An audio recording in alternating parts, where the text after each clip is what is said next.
अशा वेळेस आई वडील समजून घेतात का? कान आपण ऐकतो ते कानाने नाही, आपण मनाने ऐकलं पाहिजे मुलाच्या बाबतीतलं जे आहे ते. तर आपल्याला कळेल की त्याची देहबोली काय सांगते, त्याचे शब्द काय सांगतात, त्याचे एक्सप्रेशन्स काय आहेत.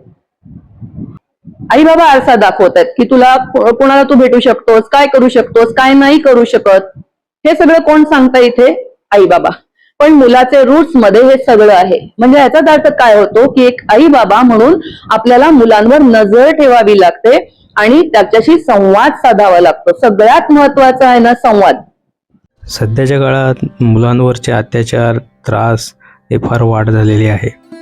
या मुलांना फक्त गुड टच बॅड टच शिकून फायदा नाही, तर त्याच्यापेक्षाही अजून काय करावं लागेल याबाबत आज बालरंजन केंद्राच्या कार्यक्रमात प्रसिद्ध समुपदेशक वैजयंती ठकार यांनी सर्वांना मार्गदर्शन केले. सप्तपदी ते गडबड म्हणजे काय, मुलांचे संगोपन कसे करावे याबाबतीत सविस्तर चर्चा केली. आपल्या आजच्या कार्यक्रमाला सुरुवात करूया. अतिशय गंभीर महत्वाचा सध्याच्या काळातला असा विषय आहे आणि त्यासाठी आपल्याला वैजयंती ठकार लाभलेल्या आहेत आणि त्यापूर्वी बालरंजनला घेऊन गेलेल्या आहेत आणि सायन्स विषयक सत्रासाठी त्या आढळल्या. पण आज वेगळ्या विषयावर बोलायला त्या आल्या आणि त्यांनी त्यांच्या सहकार्यांबरोबर असा निर्धार केला आहे की 12,000 इतक्या मुलांपर्यंत त्यांना पोहोचायचंय. मुलं असतील, पालक असतील, म्हणजे मुलांचे सुद्धा आपण छोटी मुलं, मोठी मुलं आणि पालक, तर छोट्यांचे पालक आणि मोठ्याचे पालक असेही त्याच्यामध्ये हे होतात. परंतु आता सध्या आपण हे वर्तमानपत्र उघडलं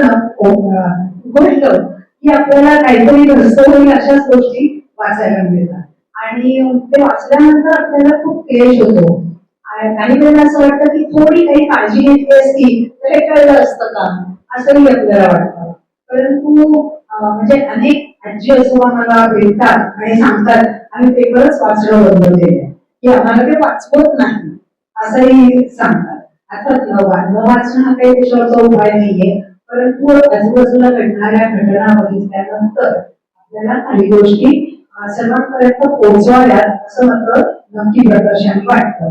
तर त्याच्यासाठी आजचा कार्यक्रम आयोजित केलेला आहे. धन्यवाद ताई.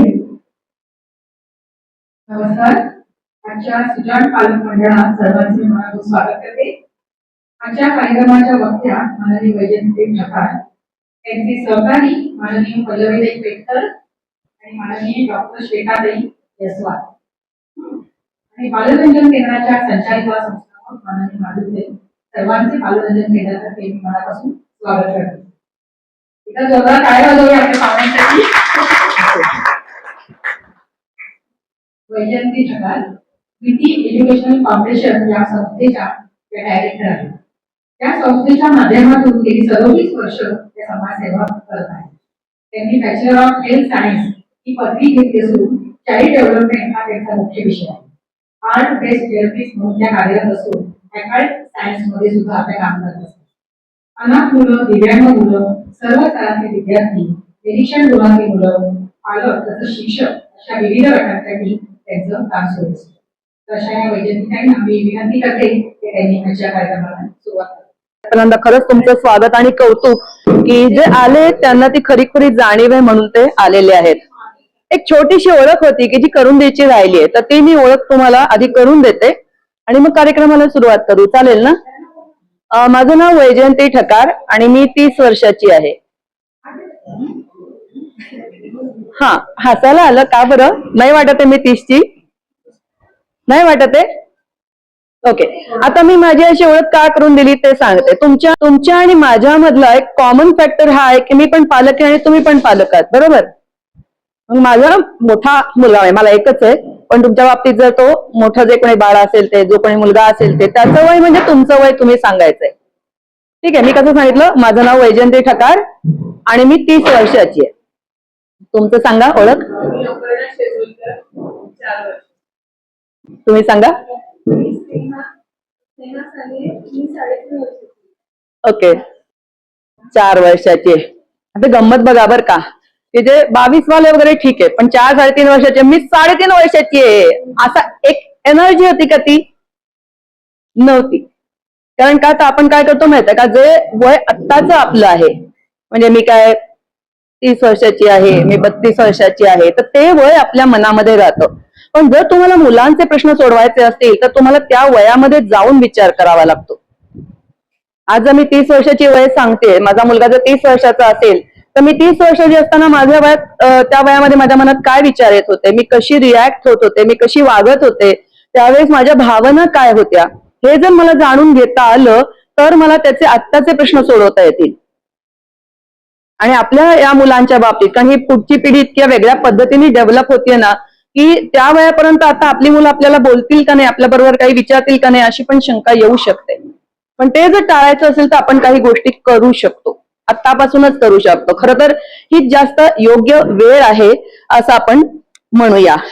आता मी इथे एक तुमचं एक छोटस मेडिटेशन घेणार आहे, आणि ते मला असं वाटतं की तुम्हाला आवडेल ते मेडिटेशन. सगळ्यांनी एकदा डोळे मिटा, ताट बसा, पायावर पाय जर घातले असतील तर ते बाजूला करा, खांदे सैल सोडा, हात जर गुंफले असतील तर ते बाजूला करा. मोठा श्वास घ्यायचा आहे, बिनधास्त डोळे मिटा. इथे कोणी तुम्हाला चिमटा काढणार नाहीये, की आधी 3.5-4 वर्षाची मुलं असतील तरी सुद्धा कोणी चिमटा काढणार नाहीये. बिनधास्त डोळे मिटा, मोठा श्वास घ्या, श्वास सोडा, परत एकदा श्वास घ्या, श्वास सोडा. आता आपण एक व्हिज्युअलायझेशन करणार आहोत. मी सांगते तसं तुम्हाला काय काय डोळ्यासमोर दिसतंय ना ते तुम्ही बघायचंय.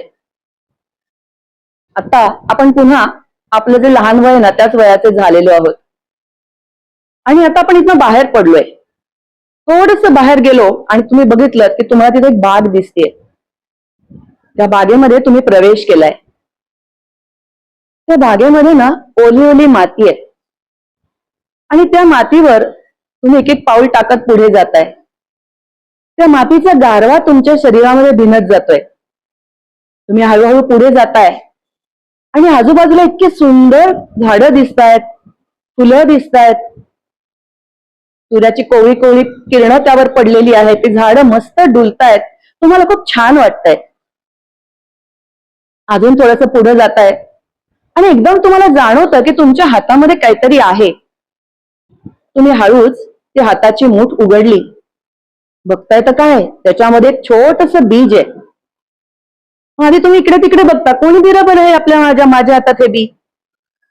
पण मग तुम्हाला वाटतं आता ते बी मला लावायला पाहिजे. तुम्ही खाली बसता तिथेच. ती जी ओलसर माती ना त्याच्यामध्ये एक छोटासा खड्डा खणताय, आणि त्या खड्ड्यामध्ये ते बीज टाकलंय. पुन्हा तो खड्डा पूर्ववत केला, आणि त्या बीजाला थोडस पाणी सुद्धा दिलं. किंचित बाजूला होताय, आणि आता साक्षी भावाने तुम्ही बघताय की मी इथे झाड लावलंय. तुम्हाला माहितीये ते बी जे आहे ना ते जादूचं बी आहे. जितक्या फास्ट बाकीची झाडं येऊ शकत नाहीत त्याच्या इतक्या दुप्पट वेगानं हे झाड आपलं वेगाने वाढणार आहे. ते जे बीज आहे ना त्या बीजामधनं हळूहळू त्याला मुळं फुटायला लागली आहेत.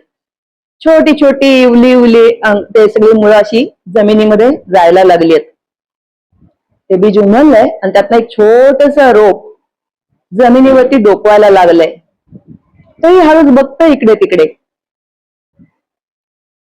हवेवर त्याला खूप छान वाटतंय. थोडासा वेळ गेलाय, ती मुळं आहेत ना ती अजून खाली गेली आहेत, आणि झाडाला आता फांद्या फुटायला लागल्यात.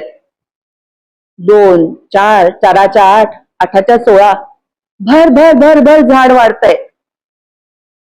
त्या झाडाला फुलं पण आलेली दिसत आहेत. अरे वा, त्याला तर फळं पण आलीत. आता उंच असं ते झाड गेलंय, आणि जेवढं ते झाड उंच गेलंय ना तेवढीच त्याची मुळं ती मातीमध्ये खोल खोल खोल खोल जात आहेत.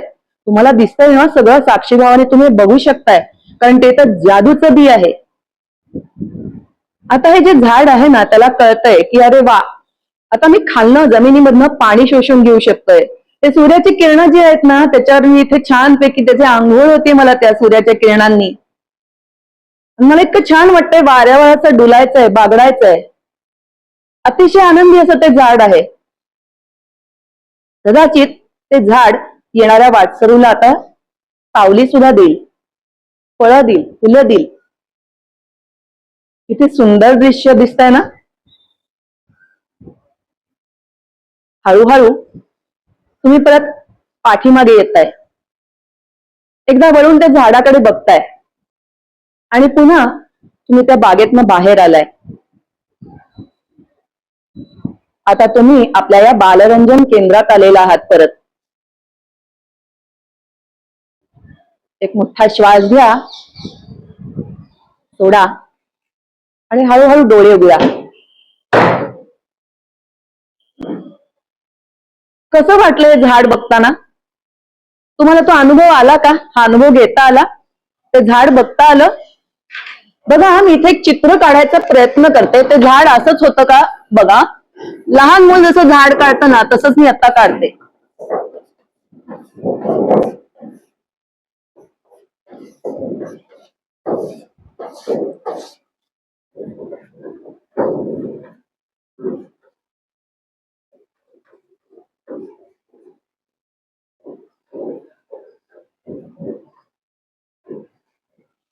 असंच असतं ना साधारण लहान मुलांचं झाड. फार इथे असं डेकोरेशन केलेलं असेल काहीतरी. तुमचंही झाड असंच होतं का? असं दिसलं तुम्हाला की हे जे झाड आहे ना, हे असं कुठेतरी वाकडं तिकडं असं वाढलेलं आहे किंवा जमिनी लगत गेलेलं आहे किंवा ते उमललेलंच नाही, असं कुणाला दिसलं का? नाही ना. सगळ्यांचं झाड असं वर वर वर वर सूर्याच्या दिशेनेच वाढत चाललं होतं, बरोबर. मग तुम्हाला हे पटतंय का की ही जी मुळं आहेत, ह्या मुळांमुळे हे झाड वर गेलंय, राईट? आता या झाडाचा आणि आपला काय संबंध? कसं रिलेट करायचं? तर हे जे झाड आहे ना, हे झाड तुम्ही सगळे आहात, हे झाड मी आहे आणि हे झाड म्हणजे आपली मुलं पण आहेत, बरोबर आहे. आपली मुलं कुठेतरी छान रुजली होती आणि म्हणून आपलं झाड आहे हे असं उंच वाढलंय. मग आपल्या मुलांचं पण झाड आपल्याला असंच वाढायला हवं आहे, बरोबर. मग असं जर असेल तर हे रूट्स म्हणजे नक्की काय आहे?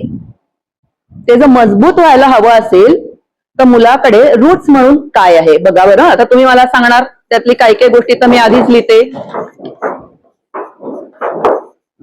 पहिले आई बाबा, कारण जन्म त्यांनी दिलाय. त्याच्यानंतर इथे आलं कुटुंब, इतर सगळं आजी आजोबा, परिवार आला, काका काकू, इतर सगळे नातेवाईक, बरोबर आहे. त्याच्यानंतर अजून कोण येऊ शकतं बघा बरं. आता याच्यामध्ये हळूहळू मूल बाहेर जाईल, कुठेतरी क्लासला जाईल, शिक्षक येतील, मित्र येतील, शाळेत जाईल.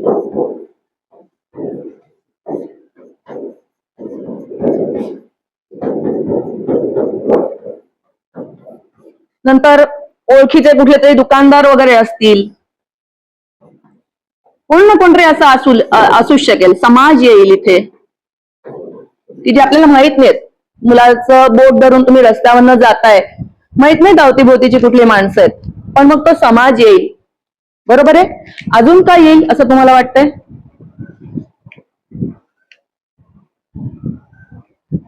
ही मुलं घट्ट व्हायला अजून काय आहे बघा. पटतंय का बघा तुम्ही. मुलं जन्माला येताना एक डीएनए घेऊन आलेत.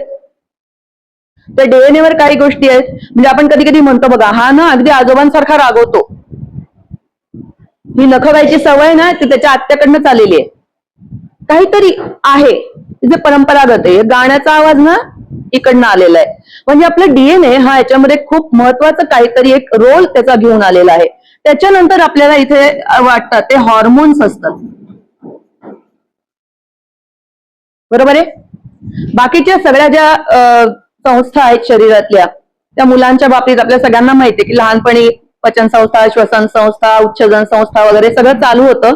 आणि एक प्रजनन संस्था जी आहे ती फक्त मोठी जेव्हा मुलं होतात 10 वर्षानंतर 12 वर्षानंतर तेव्हा ते कार्यरत होतं. म्हणजेच हे जे हॉर्मोन्स आहेत हे खूप महत्वाचा घटक आहे याच्यामध्ये, की ज्याच्यामुळे मुलांची पाळमुळे घट्ट रुजतात. फक्त त्यांना तेव्हा साथ हवी असते. ठीक आहे. त्याच्यानंतर अजून काय येतं तर इथे तुम्ही बघा, आपले प्रत्येकाचा काही ना काहीतरी धर्म आहे, परंपरा आहेत, सगळ्या गोष्टी आहेत, बरोबर आहे. आपल्या घरामध्ये जे आपण पाळणार तेच आपण मुलांना शिकवणार. ह्याच्यामध्ये हे चांगलंय, त्याच्यामध्ये ते चांगलंय, या गोष्टी शिकवणार काही ना काहीतरी. पण मुलांची जडणघडण व्हायला याही गोष्टी खूप महत्वाच्या असतात. आणि अजून एक सगळ्यामध्ये महत्वाचा जो घटक आता येतो तो प्रसार माध्यम.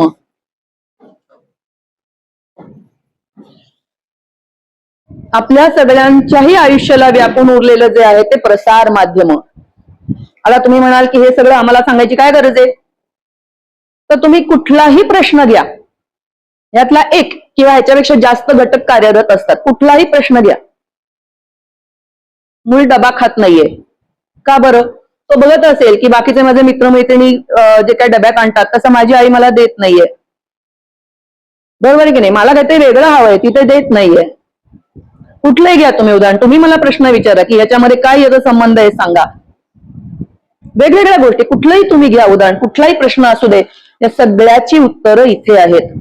आणि आता आपण जो विषय घेतोय महत्वाचा, की ज्याच्यामध्ये मुलांवर होणारे अत्याचार किंवा मुलांवर मुलं व्यसनांच्या नादी लागतायत, बऱ्याच वाईट गोष्टी मुलांच्या बाबतीत लहान वयात सुद्धा घडतायत.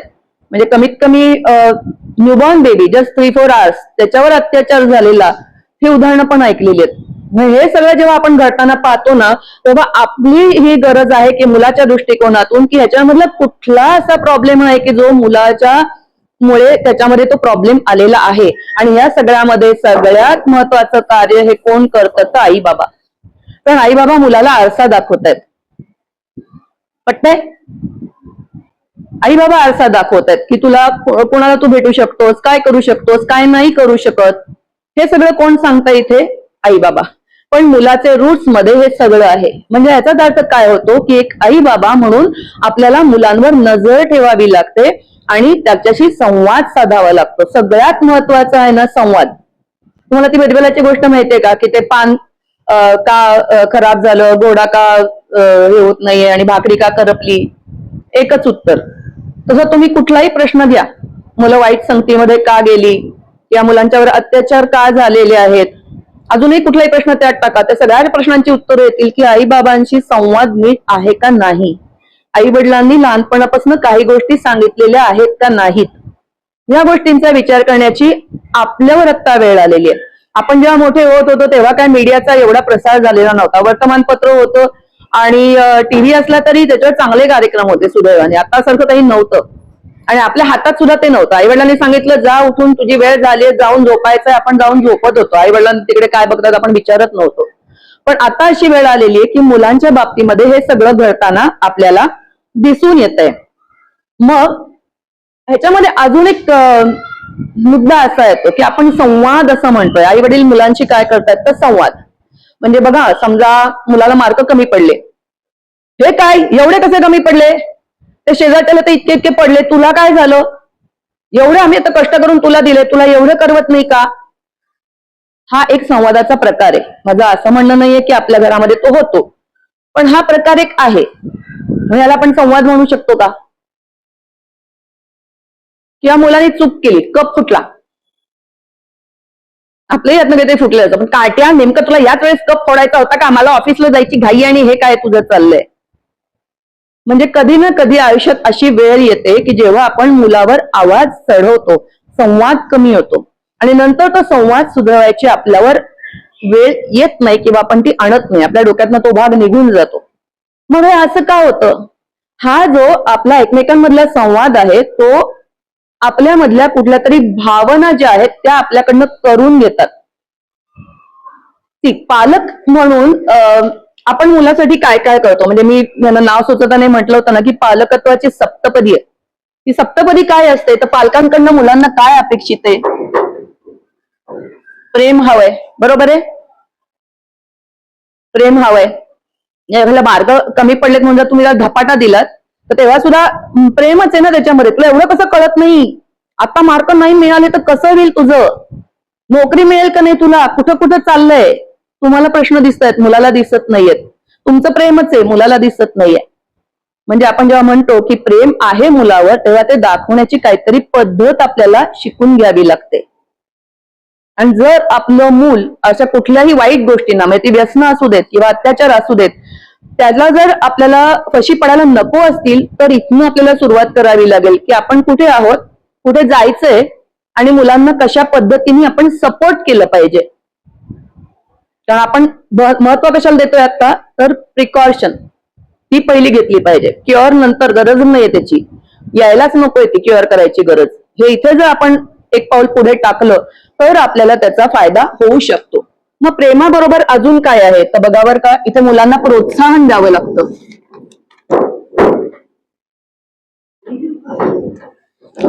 तर प्रोत्साहन द्यावं लागतं आणि ते वेगवेगळ्या प्रकारे देता येतं.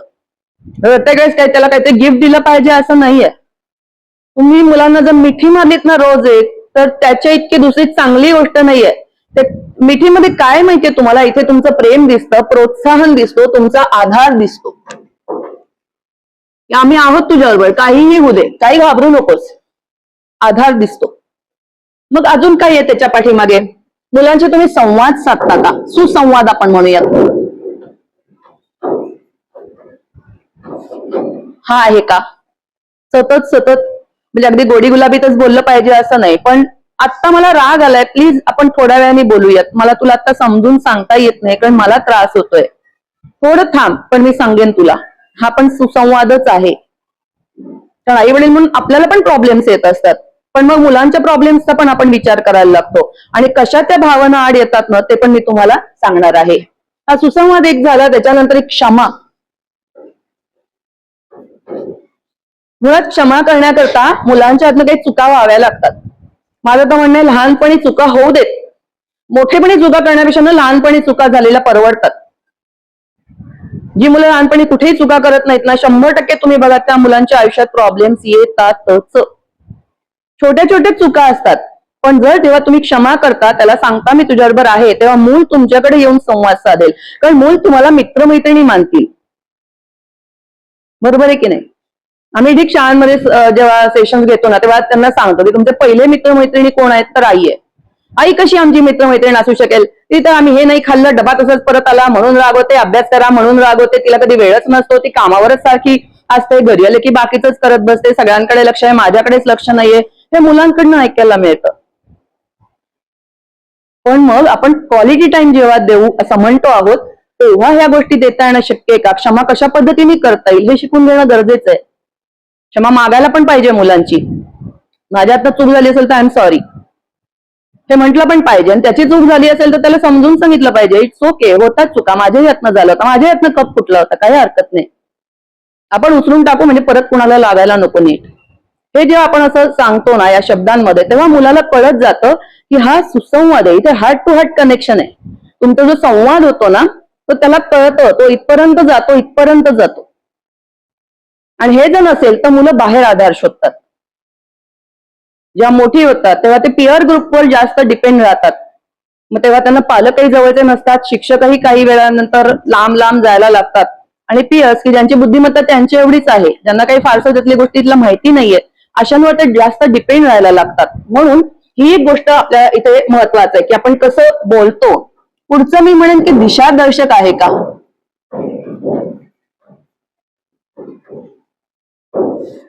पालकांनी दिशा द्यायची आहे, पण मग कशी दिशा द्यायची, कधीतरी मुलाचा हात सोडला पाहिजे ना.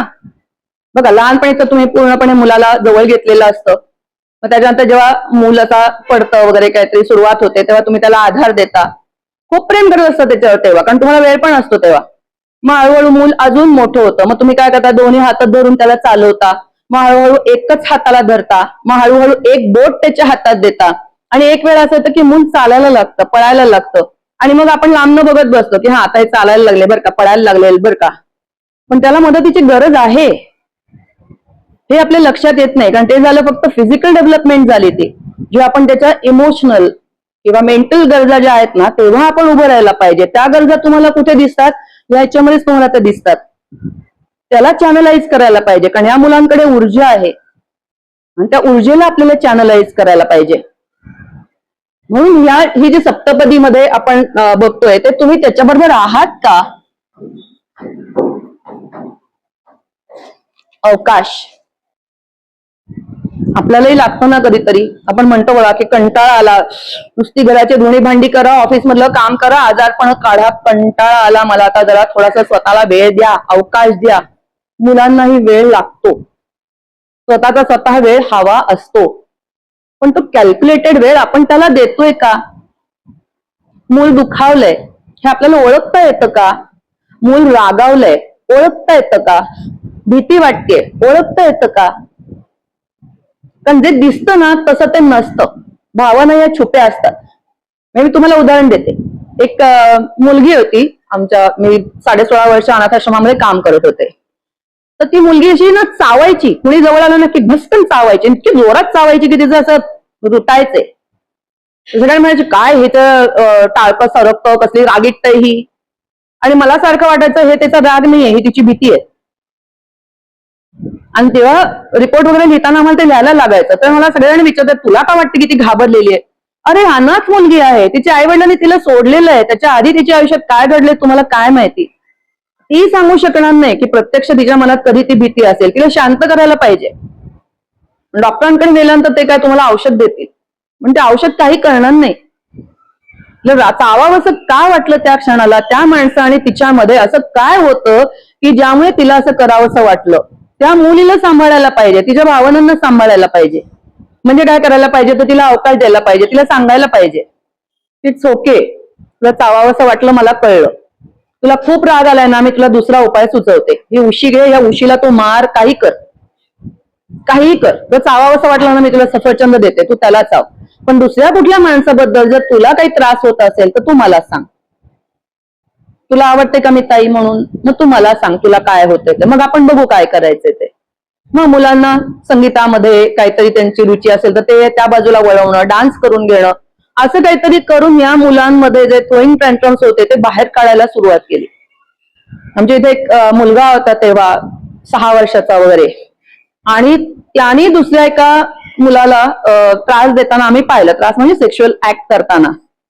माझी पहिलीच वेळ, लग्न पण झालेलं नाही. आणि मी त्याच वेळेस आयांना म्हटलं सगळ्यांनी त्याला घेऊन, त्या मुलाला बाकीच्यांना पण घेऊन बाहेर जा, याविषयी काही बोलू नका, काय करायचं ते मी सांगते. आणि मी त्याच्या पाठीपाठी मग गेले, त्याच्याशी बोलले, त्याला दाखवलं पण नाही की मला त्याचा राग आलेला आहे. कारण कोणालाही साहजिक आहे ना, लग्नही नाही झालेलं, त्यामुळे तो प्रकार काय असतो माहित नाही, पण तो जे काही करत होता ते चुकीचं आहे, कळत होतं. मग अशाच काय करायला पाहिजे? मग मी म्हटलं काय मला माहिती नाही ना, मग मला विचारलं पाहिजे. पण तेव्हा मला शांत राहिलं पाहिजे, कारण त्यांनी जी कृती केली आहे हे फक्त दिसतंय, मला डोळ्यासमोर दिसतंय की त्यांनी हे केलंय. का केलंय? म्हणजे नक्कीच त्याच्यावर अत्याचार आधी झालेले असतील, त्याच्याशिवाय त्याला ही गोष्ट माहीतच कशी होईल? आणि मग जेव्हा सायकोलॉजिस्टला वगैरे विचारलं, कन्सल्ट केलं, कसं मी वागायला पाहिजे, आयांनी कसं वागायला पाहिजे, मायांचं ट्रेनिंग घेतलं, आणि त्या मुलाला त्यातनं हळूहळू बाहेर काढलं. त्यांनी ते पाहिलं होतं, त्यांनी ते भोगलं होतं. एवढीशा मुलाची काय चूक? तिथे जर त्याला धरून मागलं असतं, यासाठी तुला इथे आम्ही ठेवलंय का, असं करतोस का, तुला मुलांना त्रास देतोस का? मुलं काय काय पकडतात? मुलं शब्द पकडतात, मुलं स्पर्श पकडतात.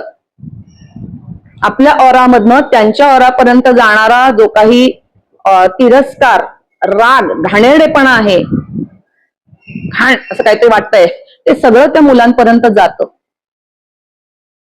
हे मी तुम्हाला एक फक्त उदाहरण देऊन हे सांगितलं की नक्की काय होतं. मग इथे अवकाश द्यायला पाहिजे मुलांना सुद्धा. त्याला अवकाश द्यायचा ना, न्या ना त्याला ट्रिपला, न्या कुठेतरी, गुंतवा त्याला. म्हणजे घडतंय त्यामुळे प्रत्येक वेळेस मुलाची चूक असते असं नाही. मग या सगळ्यामध्ये आपण जे म्हणतो ना ही तर सप्तपदी झाली, पण मग जेव्हा ऍक्च्युअल आपण जगायला लागतो तर तेव्हा भावनांचं कसं होतं ते बघूया. थोडक्यात आपल्या आयुष्यामध्ये जेव्हा काही प्रश्न होतो ना तेव्हा काय म्हणतो, काहीतरी गडबड झाले, काहीतरी गडबड झाले, काय चुकतंय मला कळत नाही, पण काहीतरी गडबड झाले असं आपण म्हणतो. बरोबर आहे? म्हणतो का असं?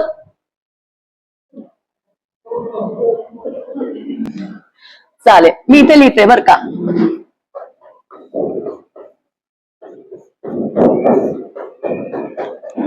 बरोबर आहे का स्पेलिंग? का चुकलंय? बरोबर आहे ना? ओके. मग इथे भावना कुठल्या आहेत ना ते बघू. याला आपल्याला भावना जोडायच्यात. जी फॉर काय येईल? नाही, इंग्लिश मधलं येते, इंग्लिश मधलं आहे. अगदी बरोबर. इथे मी तुम्हाला सांगते काहीतरी. गिल्ट म्हणजे काय? अपराधीपणाची भावना. आपल्या मनामध्ये काय असतं की मी किती प्रयत्न केले पण मला हवाय तेवढा पैसा मला आता मिळवता नाही आलेला, मला माझ्या स्वप्न पूर्ण नाही करता आलेली, माझ्याकडे खूप काही गोष्टी आहेत, मी खूप क्रिएटिव्ह आहे पण मला ते मिळालेलं नाहीये. आणि इकडे मुलाला काय वाटत असतं की माझ्या आईवडिलांनी एवढं माझ्यासाठी करतायत ते, पण मला तेवढे मार्क नाही मिळून आणता आलेले म्हणून माझे आईवडील माझ्यावर रागवत आहेत. म्हणजे हे गिल्ट हे इथे आई वडिलांकडे आणि मुलगा दोघांकडे आहे की नाही? आहे का? दोघांकडे आहे. जेव्हा हे एकत्र येतं तेव्हा मूल आई वडिलांपासून लांब जातं. त्या आई वडिलांना मित्र मैत्रिणी मानत नाहीत. राईट? आपण जर मित्रमैत्रिणी असू तर आपण एकमेकांना सगळं सांगतो. अगं आज मी रस्त्याने चालले होते आणि तो मला धक्का मारून गेला. सांगतो की नाही? मैत्रिणीला नक्कीच सांगू शकतो. की अगदी तरुण असेल तर हा तो माझ्याकडे बघत होता सारखा सारखा. जे काही भावना जशा असेल तसं आपण सांगत राहतो. म्हणजे आपण मोकळेपणाने तेव्हा बोलू जेव्हा आपल्या मनामध्ये गिल्ट नसेल. आणि इथे मात्र दोन्हीकडनं गिल्ट आहे. मुलाच्याही मनात काय गिल्ट आहे पण आपल्याला तो समजतो असं नाही. कारण आपल्याकडनं कंपॅरिझन केली जाते की बघ त्याला एवढे मार्क पडले तुला नाही एवढे पडले. उलट त्याला गिल्ट दिला जातो आणि मग मूल हळूहळू आई वडिलांपासून लांब जायला लागतं. त्याच्यानंतर तुम्हाला सगळ्यांनाच माहितीये काय वेगळं हे नाही, अँगर. आई बाबांच्याकडे पण हा अँगर असतो. कारण एक तर आईसाठी तर मोठा टास्क असतं की आधी माहेर सोडून सासरी यायचंय, सासरचं सगळं बघायचंय, खूप जबाबदारी अंगावर घ्यायची आहे, काम बघायचंय, तर खूप अँगर साठलेला असतो. आणि मुलांच्या बाबतीत ना अँगर सप्रेस होत येतो. म्हणजे काय तर अगदी लहानपणी बघा 1.5-2 वर्षाचं मूल असेल आणि त्याला जर आईने फटका दिला ना तर नंतर ते मूल सगळं विसरून जातं आणि परत आईकडेच येतं. 1.5-2 वर्षापर्यंत तरी मूल नक्की हमखास आईकडे येतं आणि फटका दिला तरी परत घेण परत ते मूल आईकडे येतं. मग ते त्याच्या डोक्यातनं गेलंय का? तर नाही, ते गेलेलं नाहीये, सप्रेस झालंय. कुणाला आवडेल ना मार खाणं? सगळ्यांनाच हवं असतं की मला प्रेम हवंय, मला आधार हवाय, सगळ्यांनाच वाटत असं, स्पर्श हवाय स्पेशली. आणि इथे अँगर मिळून स्पर्श कसा मिळतो? अटॅक, फटका बसतो मुलाला. मग त्यामुळे काय होतं की मूल पुन्हा इथे आई वडिलांपासून लांब जायला लागतं. आणि जर ऑफिस मधनं वगैरे आई बाबा आलेली असेल तर हमखास असं होतं की कुठे ना कुठेतरी राग असतो, दमलेलं असतं. आणि मग मूल येऊन म्हणतं की आई अगं ते प्रोजेक्ट ना उद्याच ते करायचं आहे आणि माझ्याकडचे पेपर संपलेत. आधी सांगायला काय होतं तुला रे? आत्ता 11th आवरला कसं सांगतोस? आता दुकानं बंद झाली की नाही? कुठनं आणू मी आता? राग बाहेर पडतो. काहीतरी मार्ग काढण्याचा विचारच केला जाते. मार्ग असतातही आणि कुठल्या तरी मित्राला वगैरे तिथे फोन करून तुझ्याकडे बाबा आहे का काही, नसेल तर अलीकडे तर काय 24 आवर्स तुम्ही 10 मिनिटात त्या गोष्टी मागवल्यात तर येतात. मार्ग आहेत पण तरी सुद्धा राग हा बाहेर पडतो. म्हणजे इथे आई वडिलांचाही राग बाहेर पडतोय आणि इथे मुलगा पण त्याचाही, मुलगा किंवा बाळ जे कोणी असेल तर तोही रागात आहे. रागात आले की तो म्हणतो मी त्यांना काही सांगणारच नाही, मी कशाला सांगू? बरोबर आहे की नाही? एक एक पॉइंटचा विचार करा. कारण हे एक एक पॉइंट आहेत की जे एक एक तुमची पावलं आहेत की जे मुलाला तुमच्यापासून दूर करताय. आणि आपण काय बघतोय की मुलांचं संरक्षण कसं करायचं आणि संरक्षण करण्यासाठी आपल्याला संवाद साधणं गरजेचं आहे. ते इथे होईल का बघा. कारण दोन्हीकडे सेम काही ना काहीतरी या भावना ज्या आहेत ज्या सप्रेस झालेल्या आहेत. त्याच्यानंतर पुढचं आहे डिप्रेशन.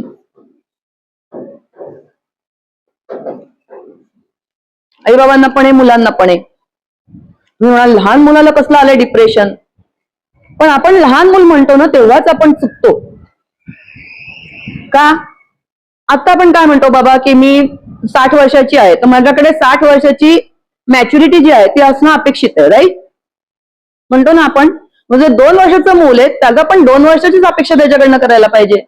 तू का मूल नाही करणार तर आपण करणार का? आपण ग्लास फोडणार आहोत का? आपण पाय घसरून पडणार आहोत का? आपण पाणी अंगावर घेणार आहोत का? दुसऱ्याने कोणी चॉकलेट दिलं तर आपण जाणार आहोत का? ज्यांच्याकडे ती मॅच्युरिटी नाहीये ते त्या वयात जात आहेत. कारण त्यांच्यापर्यंत कदाचित अशा पद्धतीची सेशन्सही झाली नसतील. पण मग हे आपल्या डोक्यात यायला पाहिजे आधी की मी जर डिप्रेशन मध्ये जाऊ शकते तर मुलं पण डिप्रेशन मध्ये जातात. पण त्यांनाही स्पर्श हवा आहे. आणि प्रत्येक वेळेस मुलांकडनं तुम्ही त्या त्या वयाचं का विनंती मॅच्युरिटी दाखवा अशी अपेक्षा करणं चूक आहे. कारण का तर ह्या सगळ्या माध्यमातनं आई बाबा त्याला दृष्टी देत आहेत. कुठल्याही घटनाकडे कसं बघायचं याची दृष्टी ही आई बाबा देत आहेत.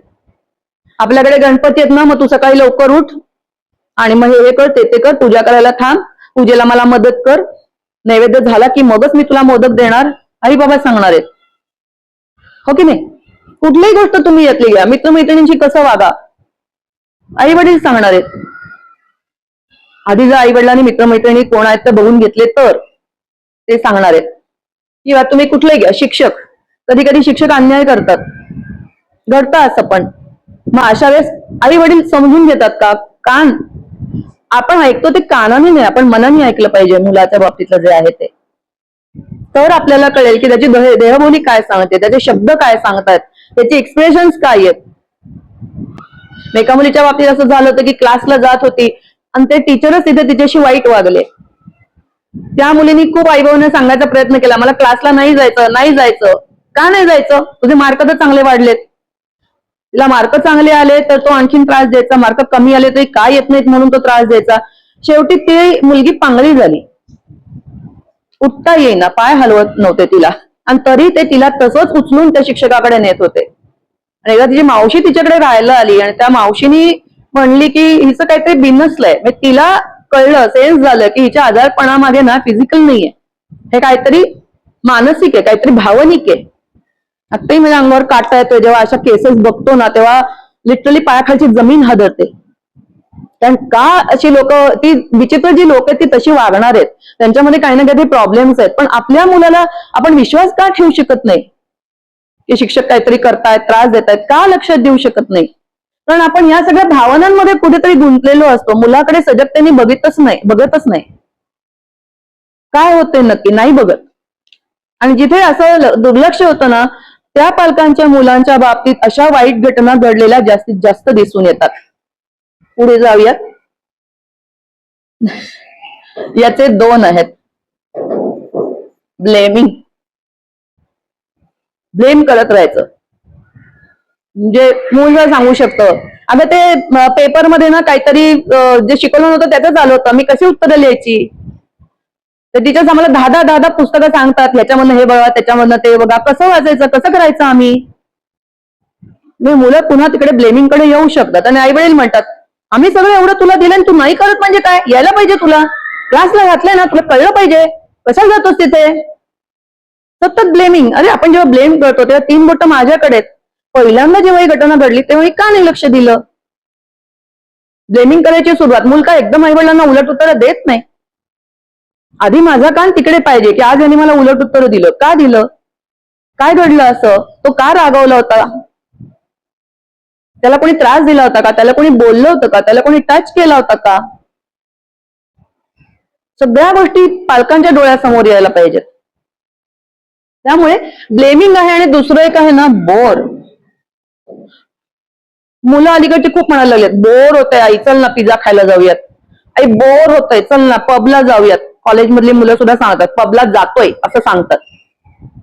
माझ्याकडे काउन्सिलिंगला आलेल्या काही मुली, तू चल मी तुला घेऊन जाते, हायवेवर आहे आणि तिथे छान हुक्का पार्लर आहे, मस्त मज्जा येते. काउन्सिलिंगला आलेली मुलगी 22 वर्ष, ते सांगतात. आणि ते घरी सुद्धा तेवढ्याच सांगतात. घरात कोणी विचारत नाही का? नाही विचारत. पैसा मी थोडंसं काम करते आणि मिळवते, तेवढे मला पुरतात. मी ते आई वडिलांच्या मध्ये आणि मुलांमध्ये संवाद का नाहीये? आणि ते किती लहान वयापासून झालं असेल. जर 22व्या वर्षी निदान तिला एवढंच तरी कळलं की माझ्या आयुष्यात काहीतरी चुकतंय, म्हणून ती निदान काउन्सिलिंग घ्यायला आली, तिने माझ्याकडनं काही सेशन शिकून घेतले, काय थेरपी शिकून घेतली, तिला थोडंसं तरी जाणीव झाली. पण आज असंख्य मुलं अशी आहेत की ज्यांच्याकडे जाणीव नाहीये की काय करायला पाहिजे, काय माझं आयुष्य चांगलं म्हणजे मला कसं करायचंय. फुललेलं झाड त्यांच्या डोळ्यासमोरच नाहीये. मग ते बोर होतात. नाही वडील म्हणतात की तसंही मला कंटाळा आला होता स्वयंपाकाचा, चल आपण पिझ्झा मागू. म्हणजे इथे तुम्ही काय करताय? प्रेम नाही करतात, काही करत नाही, उलट तुम्ही चुकीच्या मार्गाला नेताय. राईट. कारण हे जेव्हा आपण म्हणतो ना ते झाड फुललेलं पाहिजे, तेव्हा त्याच्यामध्ये मुलाचं जेवण व्यवस्थित आहे का नाही, त्याचा रुटीन कसं आहे, त्या सगळ्या गोष्टी खूप मॅटर करतात. आणि बोर होणं याचा मोठ्या माणसांच्या जो बाबतीतला संदर्भ आहे तो वेगळा आहे. की तुम्ही बाबा खूप ऑफिसमध्ये काम करताय, आल्यानंतर पण खूप काय धावपळ चालू असते, आजारपणात थकला आहात, तुम्ही बोर होऊ शकता या रुटीनला. मुलांच्या बाबतीत काय आहे? मुलांच्या बाबतीत त्यांची जी एनर्जी आहे ती चॅनलाइज नाही झालेली. ती कुठेतरी चॅनलाइज करणं गरजेचं आहे. कारण तुम्ही बघा, लहान मुलं असतील ना तर त्यांच्या मागे तुम्ही धावत धावत फार काळ खेळू शकत नाही. आपण आधी त्यांना मुलांना ग्राउंडवर सोडतो की तुम्ही बघा थोडा वेळ, आम्ही जरा विश्रांती घेतो. शक्य नाहीये. कारण माझ्याकडे 2 वर्षाची नात आहे, मी पूर्ण वेळ नाही सांभाळू शकत तिला. ती जे काय संध्याकाळची 5-6 तास माझ्याकडे असते, जेव्हा तिचे आई वडील येतात ताब्यात दिलं की मी पहिल्यांदा माझी खोली काढते. 2 वर्षाची मुलगी आहे, पण तिला तेवढं अटेन्शन देता देता कुठेतरी एनर्जी ड्रॉप व्हायला लागते. आणि मग जेव्हा मुलं बोर होतात तेव्हा त्या बोर होण्यामागचा अर्थ हा पालक म्हणून आपण जाणून घेतला पाहिजे. कारण जेव्हा मुलं म्हणतात, पहिल्यांदा म्हणतील तुम्ही आणाल सुद्धा पिझ्झा, आणखीन काही कराल, छोटी छोटी मुलं म्हणतात आईकडे ना एवढेच पर्याय आहेत, मी जातो मित्राबरोबर. म्हणजे मित्र काय करतात आपल्याला काय माहिती, संगत चांगली आहे का नाही आपल्याला काय माहिती. आपण कुठे त्यांना दृष्टिकोन दाखवलेला आहे की कुठले मित्र करायचे, कसे करायचे, कुठे सांगितलंय काय माहिती. वाईट संगतीत मुलं गेली तर. आज आपण डोळे उघडून जगाकडे जर बघितलं तर कळेल की परिवारातले लोक जसे आहेत त्याच्यामध्ये भावंड सुद्धा आहेत. वडील, आजोबा, काका, भावंड, शेजारी पाजारी किंवा लिफ्ट म्हणजे असतात ते, आजूबाजूचे दुकानदार, कोणी कोणी पण असू शकतंय. बाहेरच्यांपेक्षा आधीपासून इथनच आपल्याला ते सगळं करण्याची गरज आहे. आणि या लोकांपैकी कोणी जर गोड गोड बोललं तर मुलं त्यांच्या नादी लागू शकतात. आपल्याला हा आधी विचार करणं गरजेचं आहे की मूल काय व्यक्त करतायत. ज्या तो जर म्हणतो असेल की मी बोर होतोय तर त्याचा अर्थ हा आहे की त्याची एनर्जी चॅनलाइज होत नाहीये. आणि ते करण्याकरता आपण काय करायचं, त्याचे फक्त शरीराला नाही त्याच्या बुद्धीला, त्याच्या मनाला पण चालना द्यावी लागणार आहे. ही गोष्ट खूप लक्षात ठेवणं महत्वाचं आहे. आणि आपल्याही बाबतीत तेच आहे. आपण जर बोर होत असू ना या सगळं याला, तर आपण लक्षात ठेवलं पाहिजे की आपण सेल्फ लव्ह कमी केलंय. स्वतःच सेल्फ लव्ह वाढवा आणि मुलाला सेल्फ लव्ह वाढवायला मदत करा. कसं काय ते आपण जेव्हा शेवटाकडे येऊ तेव्हा मी त्याही बाबतीत सांगेन की तुम्हाला हवा असेल, तुम्हाला काही अडत असेल, काही प्रश्न पडत असतील तर नक्की लगेचच्या लगेच हात वर करून विचारलं तरी काही प्रॉब्लेम नाहीये. आता पुढचं आहे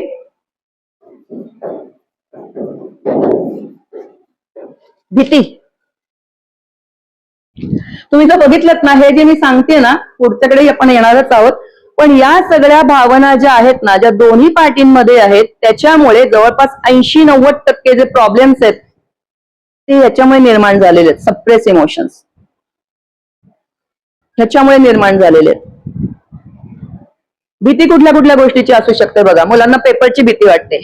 मला सांगा, जेव्हा मॉन्टेसरी पहिलीमध्ये सुद्धा परीक्षा घेतात, 1ली-2रीमध्ये, तेव्हा मूल घाबरतं का परीक्षेला? तेव्हा त्याला 80-90% व्यवस्थित पडत असतात. अजिबात घाबरत नाही. 3री-4थीत जाऊ दे, अरे बापरे उद्या गणिताचा पेपर आहे, अरे बापरे सेम इंग्लिश किंवा इंग्लिश मिडियमला असतील तर इंग्लिशचा पेपर आहे. घाबरतात मुलं. का घाबरतात? आपण भीती घातली ना मनामध्ये. काय गरज आहे? आपल्याला तर भीती असतेच, समाज काय म्हणेल. पहिलं तेच, माझ्या मुलाला मार्क कमी पडले तर शेजारच्याला तर जास्त पडतात, मग ते लोक मला काय म्हणतील, माझ्या माहेरचे काय म्हणतील, माझ्या सासरचे काय म्हणतील, हिचंच मुलाकडे लक्ष नाहीये. भीती आहे मनामध्ये आपल्या. कायम भीतीच्या ह्याच्या खालती आपण असतोच, त्या आवरणाखाली.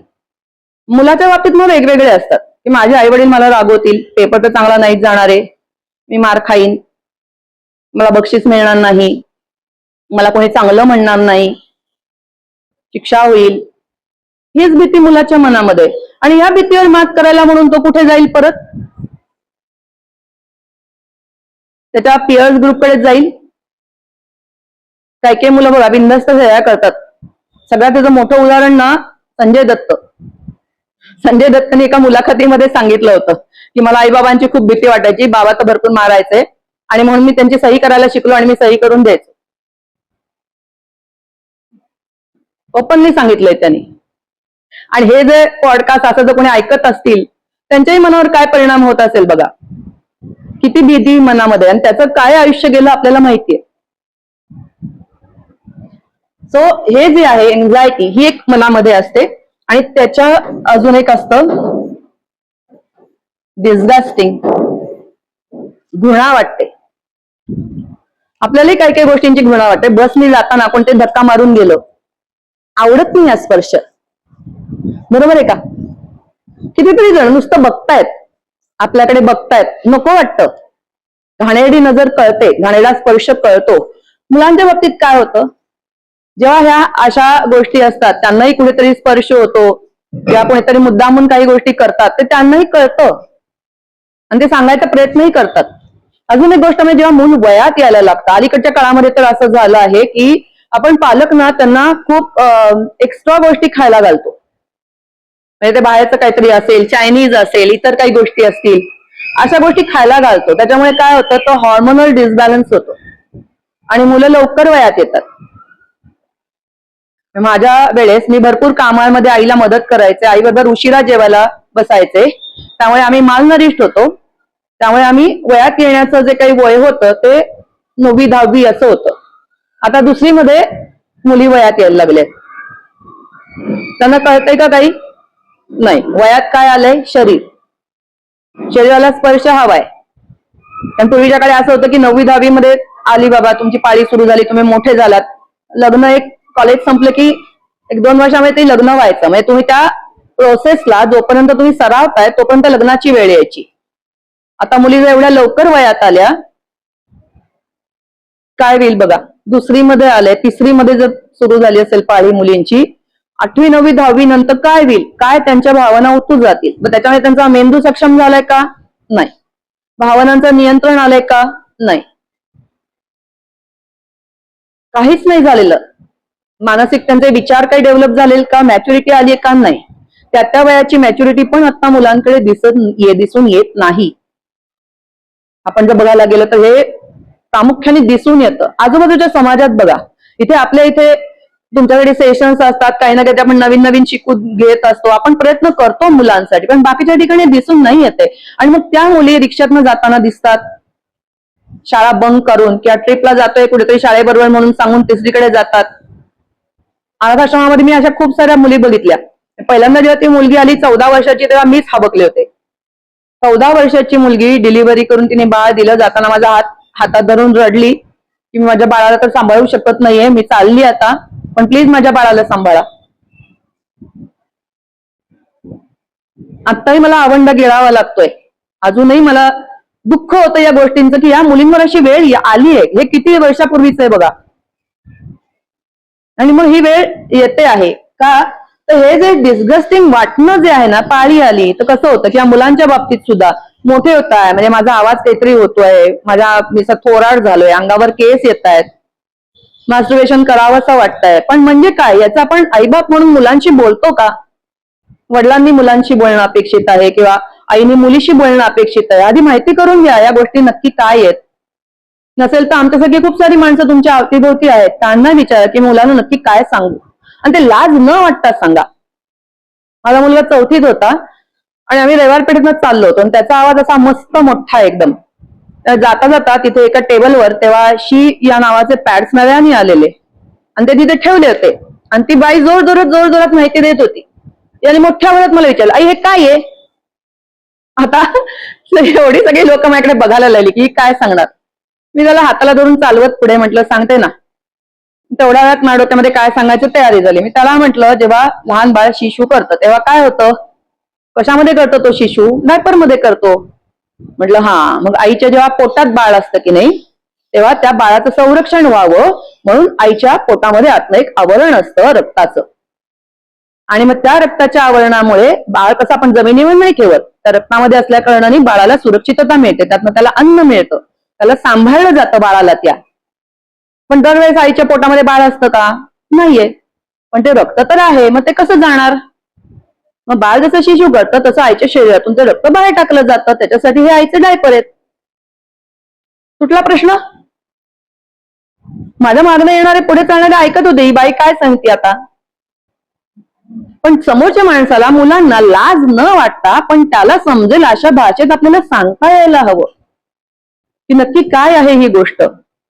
पण त्या गोष्टीची जेव्हा अशी घृणा वाटायला लागते ना मुलांना सुद्धा किंवा मुलींना सुद्धा, तेव्हा त्यांच्या बाबतीत विपरीत घडण्याचे चान्सेस जास्त असतात. मी सांगतो म्हणून कोणी सांगू पण शकतं, पोटात दुखतं, हातपाय दुखतात, चक्कर येते, इतर कितीतरी त्याचे सिम्पटम्स असतात, आणि ते एक आई म्हणून आपल्याला माहिती असतात. पण आपण म्हणतो जाऊ दे, शाळेत सांगताय ना बघून घेतील. शाळेत मुलांना वाटतं की हे काय सांगतायत, काहीतरी नकोच बाबा, ते आपापसात गप्पा मारत बसतात. असं डिटेलवर सांगण्याची सेशन आता सुरू झालेत, पण तरी आमचा अनुभव असा आहे की मुलांना एकदा सांगून भागत नाही. दरवर्षी जर तुम्ही ते रिपीट केलं आणि वेगवेगळ्या पद्धतीने सांगायचा प्रयत्न केलात तर ती गोष्ट मुलांच्या डोक्यामध्ये फिट बसेल, पण ते तसं होत नाही.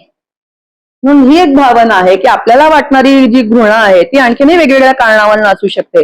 घरामधल्या काही गोष्टी असतात की नको, म्हणजे असं चिडचिडेपणाच होतो, त्याच्यामुळे तिरस्कार वाटायला लागतो त्या गोष्टींचा, खाण वाटायला लागतं. आणि मग या दोन भावना जेव्हा एकत्र येतात तेव्हा आपण बघू शकतो की हे प्रॉब्लेम्स असे आलेले आहेत. मग महत्वाचं काय आहे की आपल्याला या सगळ्या भावनांवर आधी स्वतःवर पण काम करावं लागतं. मला काय, मी तुम्हाला स्पष्ट सांगितलं असतं की काय बाबा, की मुलांना बाहेर जाताना सांभाळताना नजरेआड होऊ देऊ नका आणि आदनमधनं मुलांना माहिती द्या, म्हणजे जे काय प्रकार रस्त्यावर घडतात ना ते घडणार नाहीत. 4 वाक्यात हा विषय संपवता येतो. पण असं नाहीये. इथे मी तुम्हाला तुमचं स्वप्न दाखवतेय, इथे मी तुम्हाला तुमची जबाबदारी सांगितलीये, इथे मी तुम्हाला सांगतेय की हे तुमच्यामधलं मूल जे आहे ते तुमच्यामधलं मूल ह्याला बळी पडलंय.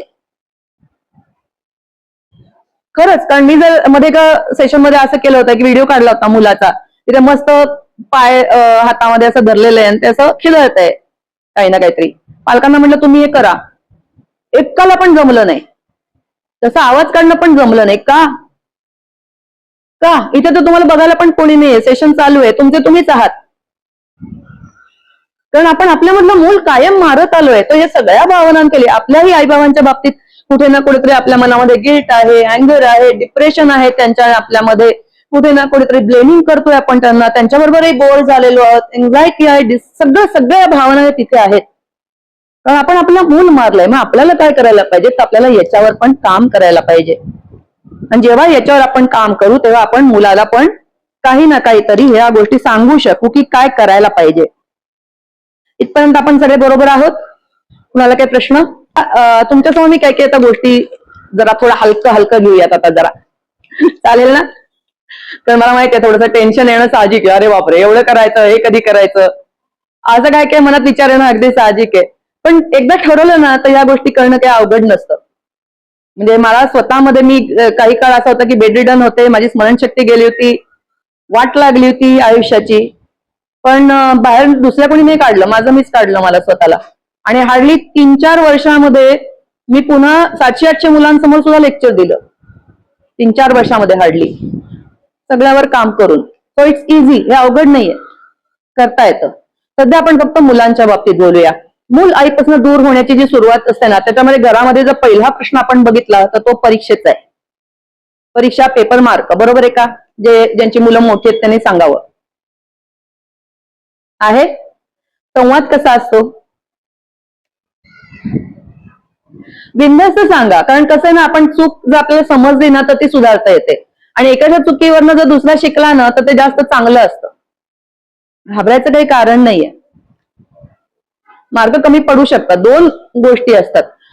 एका ह्याच्यामध्ये ना की आपण मुलाला ब्लेम करत राहतो की तुला हे आलं नाही, ते करत नाही, ते करत नाही, ते करत नाही. त्यामध्ये मी ना व्हॉट्सअपवरच एक गोष्ट वाचली होती की एक दुसरीतली मुलगी होती आणि कधी नव्हते, तो बाबा रिकामा होता, तो शाळेमध्ये गेला. इतर 5 पेरेंट्सना पण बोलवलं होतं, ते बरोबर होते, वेगवेगळ्या बेंचवर बसलेले. त्यांनी पेपर बघितला आणि पेपर देऊन टाकला. आणि इकडे बाकीचे सुद्धा, ओ तुम्ही ह्याचा मार्क इथे मिळायला पाहिजे, इथे तुम्ही का कापला, अर्धा मार्क का कापला, त्याला आधी अर्धा मार्क द्या. कोणीतरी म्हणत होतं एवढं तुला शिकवलं होतं, हे कसं येत नाही, ही चर्चा तिथे चालू होती. तर बाबाला मुलीने विचारलं की बाबा, ते तर आई बाबा केवढे भांडतायत, टीचर बरोबर पण भांडतायत, तुम्ही असं काहीच भांडला नाहीत. तर तो म्हणला का ग, भांडायला आवडतं का? तो म्हणला नाही, पण तुम्ही मला रागवलंच नाहीत, मला तर कमी मार्क पडलेत. तर त्यांनी त्यांना विचारलं की तुझं काय बरोबर आलं, जे काय तू लिहिलेलं आहे ते तुझ्या लक्षात आहे, आणि काय चुकलंय हे तुला कळलंय, ते सुधारलं की तुला पुढच्या परीक्षेत चांगले मार्क पडतील. मग आता जे तुला चांगले मार्क मिळालेले आहेत त्याच्यासाठी आपण आईस्क्रीम पार्टी करूया. प्रश्न सॉल्व्ह झाला. झालं का इथे भांडण तंटा काही? उलट इथे काय काय दिसलं बघा. प्रेम आहे, प्रोत्साहन आहे, आधार आहे, सुसंवाद आहे, त्यांनी शिकवलं, दिशादर्शक आहे. त्या मुलीला पण अवकाश दिलाय. अवकाश कसा दिला की माझ्यातनं काहीतरी चूक झाली असं हे न देता, इट्स ओके, बाबा माझ्या पाठीशी, आता मला त्यांनी आईस्क्रीम पार्टी करतोय म्हणजे हा माझा अवकाश आहे. त्या मुलीला कळलंय, ती जबाबदारी घ्यायला शिकेल अशी मुलगी. आणि दुसरं उदाहरण मी तुम्हाला माझ्या मुलाचं देते. आतापर्यंत त्याला कायम असेच 90 प्लस मार्क असायचे आणि ICW ची पहिली परीक्षा तो द्यायला गेला आणि ते नापास झाला. आणि मी ऑफिसमध्ये होते, मला फोन आला, आई नापास झालो. किती विषयात? सगळ्या विषयात एकच पास झालोय, पण त्याला काय अर्थ नाहीये, काठोकाठावर पास झालोय. म्हटलं बाकीच्या ग्रुपचं काय झालं? सगळे नापास झाले.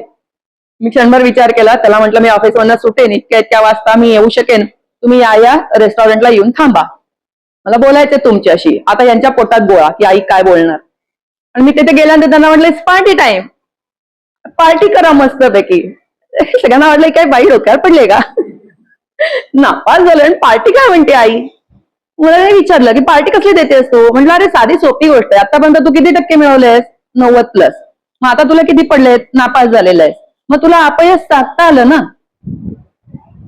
आता तुला कळलं की याची परीक्षा देणं अवघड काय आहे, की तुम्ही जो अभ्यास केलेला नाहीये त्याच्यावरचे प्रश्न येऊ शकतात, या तुमच्या अपेक्षा बाहेरचे काही प्रश्न येऊ शकतात. अंदाज आलाय तुला, ते कळण्यात की तुझी बुद्धी शार्प आहे. हे जर टेन्शन घेऊन बसलात मी नापास झालो, तर तू पास कधीच होणार नाहीस. हा अपयशाला सामोरं जाण्याचा मार्ग आहे, तो मी तुला सांगते. मला नाही काही वाटत आहे, फार फार तर काय पुढच्या परीक्षेसाठी एक्स्ट्रा पैसे भरावे लागतील, याच्यापेक्षा काय आहे का तोटा? नाहीये. जा ना पुढे, चाकू दे ना अपयश मुलांना सुद्धा. मग ते मार्क असतील नाही तर आणखीन काही घटना असेल, चाकू दे मार्ग त्याला. तुम्ही त्याच्या जवळ कसं जायचंय याचा प्रयत्न करा. ठीक आहे. दुसरं उदाहरण आपण घेऊयात. शाळेमधनं एका मुलाला यायला उशीर झाला. त्याची आईची सारखी चिंता, नेहमी हा मुलगा मला सांगून जातो, हा अजून आला नाही, काय झालं. आणि मग 1 तास 1.5 तासाने तो मुलगा आला. आणि तो आल्यानंतर आईने त्याला विचारलं की का रे उशीर का झाला तुला एवढा. तोंड बघा बर का रे उशीर का झाला तुला एवढा. उत्सुकता जाणून घ्यायची एवढं. इतक्या वेळ ती तणतण करत होती, चिडली होती, रागावली होती, भीती वाटत होती की काय झालं, अजून कसं कळवलं नाही, काय नाही, याच्याकडे मोबाईल नाही, सगळ्या चिंता डोक्यामध्ये होत्या. पण सूर कसा होता? उत्सुकता. मग मुलाने काय सांगितलं, अगं तो माझा मित्र आहे ना संकेत, तर त्याची आई त्याला म्हणली होती की मी तुला न्यायला येते, पण ती आलीच नव्हती. मग तो मला म्हणला तू थांब माझ्या बरोबर. मग आम्ही शाळेतच खेळत बसलो आणि म्हणून यायला उशीर झाला. आई म्हणली असं का, बरं ठीक आहे चल. मग तिने काय केलं, त्याला म्हणलं आता उशीर झालाय तर आपण जरा जेवून घेऊयात. आणि जेवून घेता घेता नंतर तिने सांगितलं की मी ना आज दिवसभर काय काय केलं ते सगळं सांगितलं. मग तेवढ्याच मुलाने विचारलं, आई तू तर दवाखान्यात गेली होतीस ना, काय झालं. म्हणलं हा मी दवाखान्यात गेले होते, पण रिझल्ट सगळे रिपोर्ट नॉर्मल आहेत, काही प्रॉब्लेम नाही. पण ना तिथे मला वेळ मिळाला थोडासा, आणि डॉक्टर जरा उशीर आले, मला वेळ मिळाला तर मी तिथे ठेवलेलं पुस्तक वाचत होते. तर त्या पुस्तकातली एक गोष्ट मला तुला सांगायची आहे. तर तो मुलगा म्हणला की सांग की आई, मला आता गोष्ट ऐकायला खूप आवडते. मग तिने गोष्ट सांगायला सुरुवात केली की तो एक बंडू नावाचा मुलगा होता. आणि हा मुलगा ना अतिशय हुशार, त्याची चित्रकला चांगली होती, तो चांगला नटांची वगैरे नक्कल छान करायचा, गाणी चांगली म्हणायचा, अतिशय हरहुन्नरी आणि इतका प्रेमळ होता ना तो, की कोणी यावं त्याला सांगायचं. शेजारी सुद्धा पाहुणे आले जरा ये ना, धर्मेंद्रची नक्कल करून दाखव ना, सलमान खानची नक्कल करून दाखव ना, की हा आपलं जायचं आणि ते करून यायचा. मग असे काही दिवस गेल्यानंतर काय झालं, त्याची कीर्ती अशी पसरत पसरत थोडीशी दूरवर जायला लागली. आणि 2-3 मुलं एकदा त्याला रस्त्यावर भेटली आणि ती त्याला म्हणली की अरे तूच तो ना बंडू. म्हणला हो मीच बंडू. तर मग त्यांनी सांगितलं की आम्हाला पण करून दाखव की. त्याला खूप बरं वाटलं की अरे वा किती छान. मग त्यांनी ती नक्कल बिगारे करून दाखवली सगळी. आणि मग सगळी मुलं खूप हसली वगैरे, छान छान. आणि आधनमधनं असे प्रसंग घडत राहिले. आणि दरवेळेस बंडूला घरी यायला उशीर व्हायचा. आई विचारायची आज काय झालं, अगं ना आज हे भेटले, अगं ना आज ते भेटले. मग असं झालं. हळूहळू त्याचं सांगणं कमी कमी कमी कमी होत गेलं. कारण काय, तर त्याला ही लोक जे कौतुक करतायत ते आवडायला लागलं. आणि मग एक दिवस त्या मुलं त्याला घेऊन गेली, ट्रिपला जाऊयात असं सांगितलं. चल रे 2 तासावर तर बाग आहे, येऊ आपण रात्रीपर्यंत परत, चल रे. त्याला घेऊन गेली कुठेतरी. आणि तिथे गेल्यानंतर त्यांनी सांगितलं हा आता तू करून दाखव आम्हाला, हे कर ते कर ते कर. आणि त्याला वापरायला त्यांनी सुरुवात केली. तो रडत रडत म्हणतोय नाही मला आईकडे जायचंय, मला आईकडे जायचंय. पण ते म्हणजे अजिबात जायचं नाही, हे आम्ही सांगतोय तू इथे केलंच पाहिजेस. मग तो म्हणला की नाही मला भूक लागली आहे. मग त्यांनी म्हणला भूक लागली ना, हा घे वडापाव. आणि ते जे काही खातपीत होते ते सगळं त्यांनी त्याला दिलं. त्यांनी चव घेतली. आणि नंतर जेव्हा दुसऱ्या दिवशी सकाळी तो घरी आला तेव्हा त्याला खूप गिल्टी वाटत होतं, खूप अपराधी वाटत होतं. नंतर जेव्हा आईने त्याला सांगितलं की अरे हे जर तू आधीच सांगितलं असतंस की ती मुलं सारखी तुला असं करतायत, आपण काहीतरी मार्ग काढला असता. पण आईने हा प्रश्न किती उशिरा विचारला ना. तिने आधीच विचारायला पाहिलं होतं की तू उशिरा येतोस तर काय येतोयस.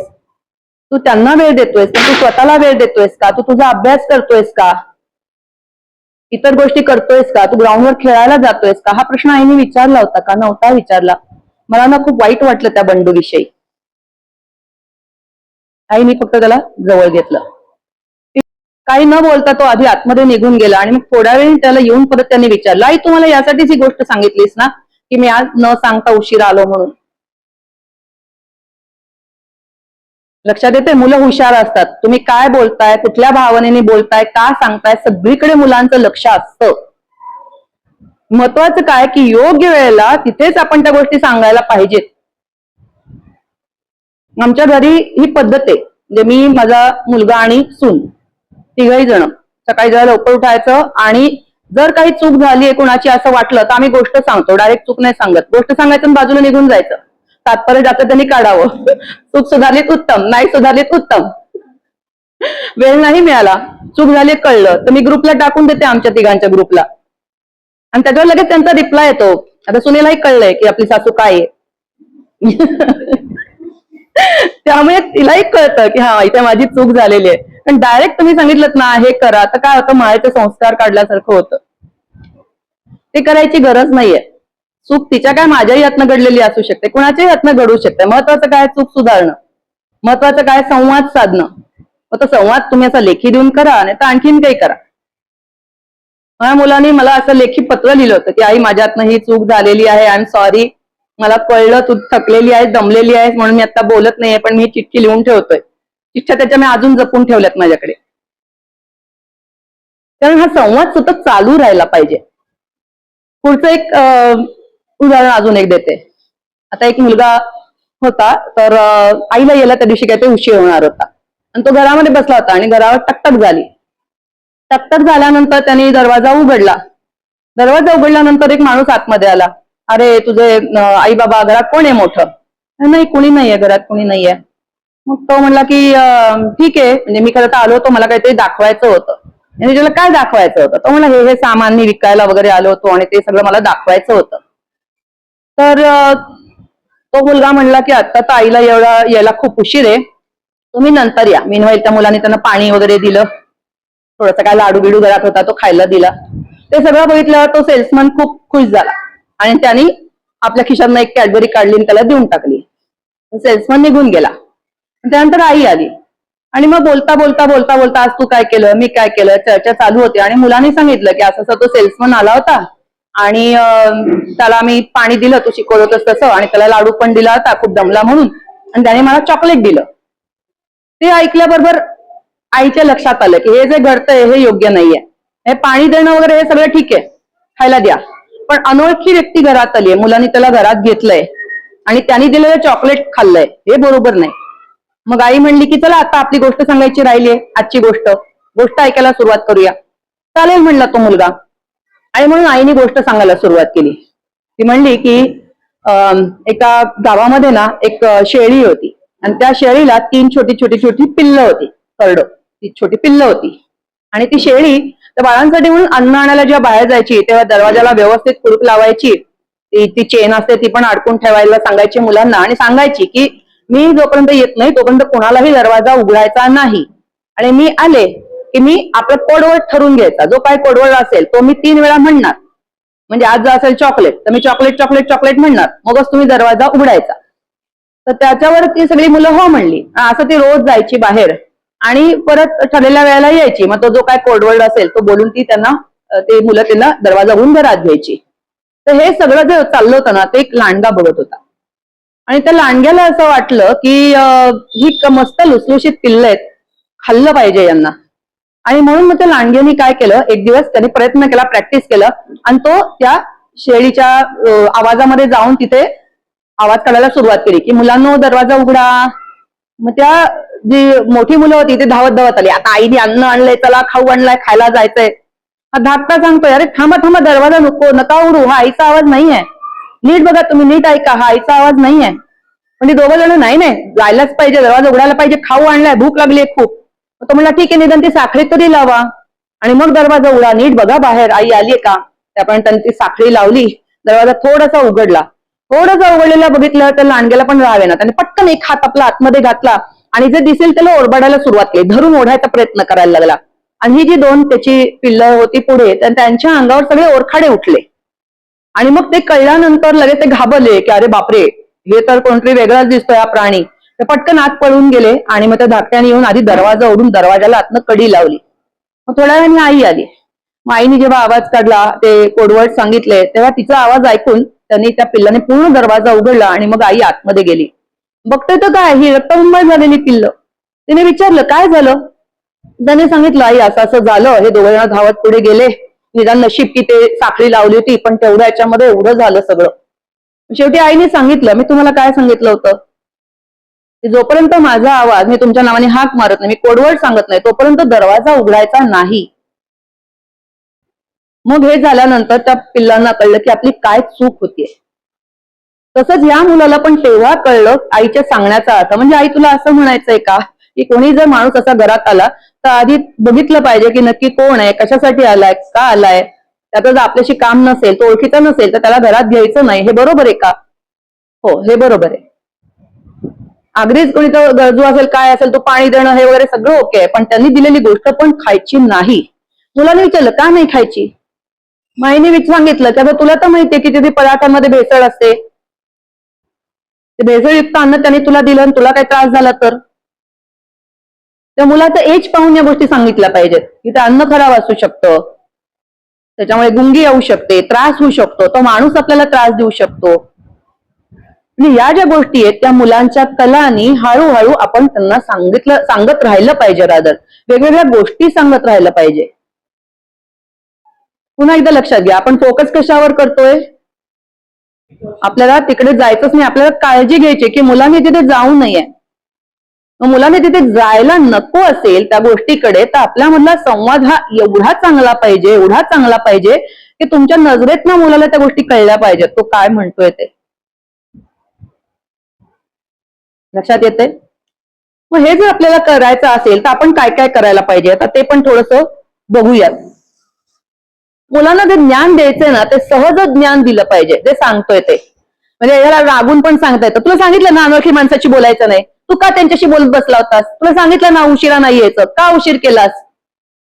नाही, कारण जेव्हा इथे या तुमच्या भावना येतील तेव्हा मुलाच्या एक्झॅक्टली ऍटलीस्ट कुठल्या तरी भावना तो तुमच्या तोंडावर फेकणार आहे, ट्रुली फेकणार आहे. मग आपल्याला काय करायला पाहिजे, सहज ज्ञान. सहज ज्ञान कसं असतं, सहज ज्ञान म्हणजे काय, तर त्याची पण मी तुम्हाला गोष्ट सांगते. एकदा एक पूर्वीच्या काळात असं घर होतं, मोठ्याच्या मोठं, आजगर माजगर माहिती ना तुम्हाला, पडवी वगैरे असं सगळं असलेलं. आणि त्याच्यामध्ये एक सगळ्यांकडे असं काही ना काही कामं दिली होती की या 3 बायकांनी आज स्वयंपाक करायचा, या 3 उद्या करायचा, कुणाला काय बाबा शेतावर जायचं आहे, कुणाला मुलांना सांभाळायचं काम आहे, कुणाला इतर काही कामं. तसं त्यातल्या एका माणसाला काम दिलं होतं, ते बागेत जाऊन फुलं तोडून आणायची. कारण घराच्या पाठीमागे प्रशस्त मोठी बाग होती, भरपूर फुलं. आणि मग तो माणूस आपला रोज जायचा, फुलं गोळा करून गुरुजी देवपूजाला जे यायचे त्याच्या आधी आणून तिथे फुलं ठेवायचा. एक दिवस त्याला रात्री झोपायला उशीर झाला आणि सकाळी तो गडबडीत उठला, पटकन असं ते उपळणं खांद्यावर टाकलं आणि तरा त्या खोल्या सगळ्या ओलांडून बागेकडे जायला लागला. आणि बागेच्या इथे गेल्यावर त्याच्या लक्षात आलं, अरे फुलं घ्यायला आपण परडीच नाही आणली. मग त्याने काय केलं, पटकन हे जे उपळणं होतं ते अंथरलं आणि सगळी फुलं ही त्याच्यावर टाकायला सुरुवात केली. पटापटा फुलं टाकली, जेवढी हवी होती तेवढी गोळा केली. त्याने पटकन ते उपळण्याची गाठ बांधली आणि ते तसंच ते हातावर असं ते घेतलं ते उपळणं आणि तो पटकन आला आणि गुरुजी यायच्या तिथे त्याने ते ठेवलं, फुलं परत परडीत काढून ठेवली. नेमके तेव्हाच ते गुरुजी पण आले आणि तो त्यांच्या अंगावर असं पास झाला. ते म्हणजे इकडे इकडे इकडे. त्याला वाटलं अरे बापरे काय झालं, म्हणजे काय माझ्यातनं काही चूक झाली का. आणि ते म्हणले सकाळी सकाळी तू अत्तर वगैरे मारून फिरतोयस. तर म्हणे अत्तर नाही, मी नाही अत्तर लावलं, मी कधीच नाही अत्तर लावत. खोटं बोलू नकोस, वास येतोय, तू आत्ता अंगावरनं गेलास आणि केवढा घमघमाट आला. तो म्हणलं खरंच नाहीये. तर पूर्वीच्या काळी माणसं बऱ्याचदा असं करायची की इथे कुठेतरी तो अत्तरचा पाया ठेवलेला आहे, कानाच्या मागे वगैरे कुठेतरी लावलेलं असायचं, किंवा इथे कुठेतरी असं ते अत्तर लावायचे आणि ते वावरायचे घरामध्ये. शास्त्रीय कारण आहे त्याच्या मागे. पण त्याने सांगितलं, वास घेऊन बघितलं जवळ जाऊन, तर नाही म्हणे इथे कुठे वास येत नाहीये, पण हा तर खूप वेगवेगळ्या फुलांचा वास आहे. मग म्हणले तू आज फुलं कशातनं आणलीस. त्याने सांगितलं उपळण्यातनं. म्हणजे बघा, ते उपळणं ज्यांनी फक्त फुलं इकडे वाहून आणली होती त्याचा वास अख्खा त्या उपळण्याला लागला. तसंच ते जसं सहज तो सुवास इकडून तिकडे गेला फुलाचा, उपळण्याला लागला, तसं सहज ज्ञान आपण मुलांना द्यायला पाहिजे. येता जाता तुमच्या वागण्यातनं मुलाला कळलं पाहिजे. म्हणजे मी जर स्वतःच मोबाईल घेऊन बसत असेल तर माझा मुलगा म्हणणारच ना मला पण मोबाईल दे. जेवताना हातात मोबाईल आहे, मुलगा म्हणणारच ना मला द्या मोबाईल. किंवा मी जर कचा लोकांशी भांडत असेल, घरात कुणी असतील त्यांच्याशी किंवा बाहेरच्यांशी, तर मुलगाही भांडायला शिकणार आहे. म्हणजे पहिल्यांदा काय आहे की मी एक मिरर म्हणून मुलासमोर आहे.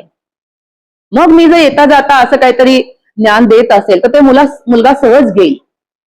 म्हणजे समजा जर असं असेल की बाबा आपण रात्री जेवायला बसलोय आणि मग मी सांगते की मी आज दिवसभर काय काय केलं, मला असे प्रश्न आले आणि ते असे सोडवायचा मी प्रयत्न केला, तर मूल पण ते शिकेल. तो पण सांगेल काय झालं काय नाही, आज दिवसभरात काय घडलं तो सांगेल. ती मित्रत्वाची पहिली पायरी असेल कदाचित, कारण तो शेअर करायला लागेल. मग समजा आपण मुलाला सुद्धा विचारलं असं काहीतरी की तुला शाळेतले प्रॉब्लेम्स काही येत असतील, अभ्यासातले मार्क काही चांगले पडत नाहीत असं तुला वाटत असेल, असं वाटतंय का आधी, काय करता येईल, तुला काय वाटतं, कुणाची मदत घेता येईल. प्रश्न जर विचारले तर उत्तरं मिळतील. किंवा घरात एखादी वस्तू घ्यायची आहे तर मुलाला विचारा तुला काय वाटतंय, कुठलं घेऊया, काय घेऊया, तुझी आवड निवड काय आहे. हा मुलगा जेव्हा लहान होता ना तेव्हा तुटपुंजा पगार, कारण अनाथ आश्रमामध्ये असा काय फार पगार नव्हता, पण पैसे आले की मी त्याच्या समोर ठेवायचे. त्याला जेव्हा लिहिता वाचता येत नव्हतं ना तेव्हापासून, आणि पाकिटं केली होती की हा घरभाडं द्यायचंय, हे काय दुधाचं बिल आहे, हे काय धान्याचं आहे, हे काय पेपरचं बिल आहे, आणि त्याच्या हाताने त्याला टाकायला सांगायचंय. आणि उरलेले पैसे असेल त्याला विचारायचं आता काय करायचं, याची बचत करायची का तुला ते वेगळं करायचंय. मग त्यांनी जर वेगळं करायचंय म्हणलं तर आम्ही वेगळं करायचो. पण नंतर जेव्हा घरात आजार पण आलं, पैसे नाहीयेत असं त्याला कळलं, तेव्हा त्याला म्हणलं आता पैसेच नाहीयेत काय करायचं. त्याचं त्याने सांगितलं आई आपण बचत करायला हवी होती. त्याच्या नकळत पैसे बाजूला ठेवले होते ही गोष्ट वेगळी, पण तेव्हा त्याला हे कळलं की पैसा किती महत्वाचा आहे आणि तो कष्ट केलं तरच मिळतो. आजच्या मुलांना आईबापांच्या पैशाची जाणीव नाहीये, किती कष्टांची जाणीव नाहीये. मग ती जाणीव आपण करून द्यायला पाहिजे. कारण मुलं हट्टीपणा का करतात, मला हे हवंय ते हवंय ते हवंय, बाहेरचं खायचंय, नाही दिलं तर चिडचिड. कंपॅरिझन मुलं पण त्यांच्यामध्ये करत असतात, तुझी आई हे देते माझी आई हे नाही देत. आपण दुसऱ्या मुलांची करतो ना मार्कांच्या बाबतीत, मुलं तिकडे पण करत असतात. मग इथे महत्वाचं काय, सहज ज्ञान, हे सहज ज्ञान आहे. एवढे पैसे आहेत तू सांग काय करायचं. कधीतरी बघू ना आपण पिक्चर, कधीतरी जाऊ ना आपण रेस्टॉरंटला जाऊन खाऊन येऊयात काहीतरी, पण महत्वाचं काय आहे हे कर. या मला जेव्हा त्यांनी काय खावं काय नाही थोडंसं मोठं झाल्यावर ते जेव्हा प्रश्न यायला लागले होते तेव्हा मी तेच केलं होतं. मैत्रिणीशी बोलते असं दाखवून त्याला सांगत होते की अगं सकाळ संध्याकाळ प्रत्येक जेवणामध्ये प्रोटीन पाहिजे. मग ते प्रोटीन तुला कशातनं मिळेल, मग तू काय खाल्लं पाहिजेस, काय केलं पाहिजेस. आपसूक गाडी मार्गावर आली. त्याच्या सगळ्या मित्रांच्या पार्ट्या या वाढदिवसाला कुठेतरी बाहेरच व्हायच्या. 25 वर्षापर्यंत माझ्या लेकाची एकही पार्टी घराबाहेर झाली नाही, घरातच झाली. जे मी करेन तेच मुलं खायची. कारण लहानपणापासून ते त्याच्या बाबतीत तसं घडत आलं होतं की घरातले मिळून सगळ्यांनी आनंद घेणं. 25 वर्षांत मीच त्याला म्हटलं आता तू बाहेर जा, आता मी करणार नाही, तुमचं तुम्ही बघा, आता तुम्ही कमवायला लागलाय तुमचं तुम्ही बघा. म्हणजे काय, तर त्याला स्वतःची जबाबदारी घ्यायला शिकवलं होतं. आणि हे ज्ञान कसं होतं तर हे मी त्याला सहज ज्ञान दिलेलं होतं. हे येता जाता दिलेलं, आपण जाणीवपूर्वक फोकस्ड असं ते ज्ञान त्याला दिलं होतं. त्यामुळे या गोष्टी इथे करणं गरजेचं आहे. आणि हे पैशाच्या बाबतीत असं नाही, पण ज्या गोष्टी आता समाजात वाईट घडतायत त्या सगळ्या गोष्टीच्या बाबतीत आपण मुलांशी अशा भाषेत बोललं पाहिजे. आणि ते कुठले प्राण्यांच्या पक्ष्यांच्या अशा गोष्टी सांगा, तयार करा, नाहीतर पंचतंत्र परत एकदा वाचायला सुरुवात करा. बेस्ट आहे, त्याच्यामुळे तुम्हाला सगळ्यावरचे सोल्युशन्स मिळतील कुठे ना कुठेतरी. आणि नाहीतर तुम्ही गोष्ट तयार करायला तरी शिकाल.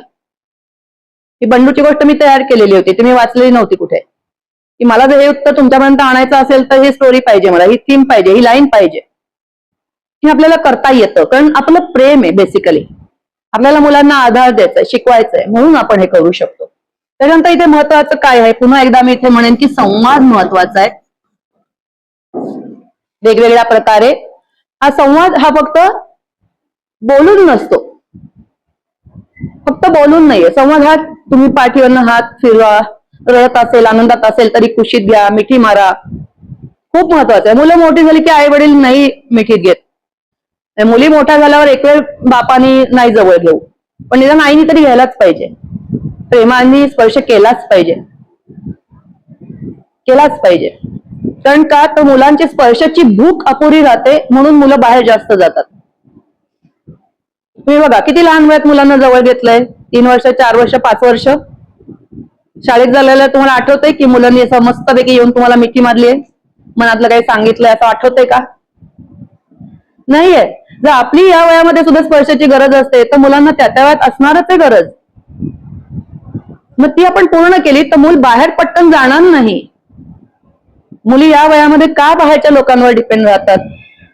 कारण ते गोड गोड बोलतात, कारण ते छान छान राहतात. आपल्या घरात आला जर गबाळा अवतार असेल, तशा अवतारात ते कधीच दिसत नाहीत. ते छान छान काहीतरी खाऊ आणतात, त्यांचा स्पर्श चांगला असतो, त्यांना चांगलंच वाटणार ना, कारण स्पर्शाची गरज आहे.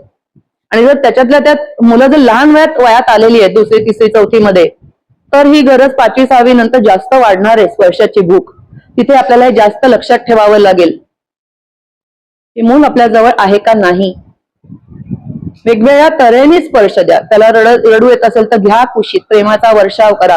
वाढदिवस साजरा करताना काहीतरी करा. अलीकडे ते शाळांमध्ये सुरू केले बघा, तिथे चित्र लावलेलं असतं, मूल तिथे काहीतरी टाळी देतात. मग तिथे जर त्यांनी हात लावला, टाळी असेल तर टाळी दिली, शेक हँड असेल तर शेक हँड केला, हग असेल तर हग केलं येऊन लगेच.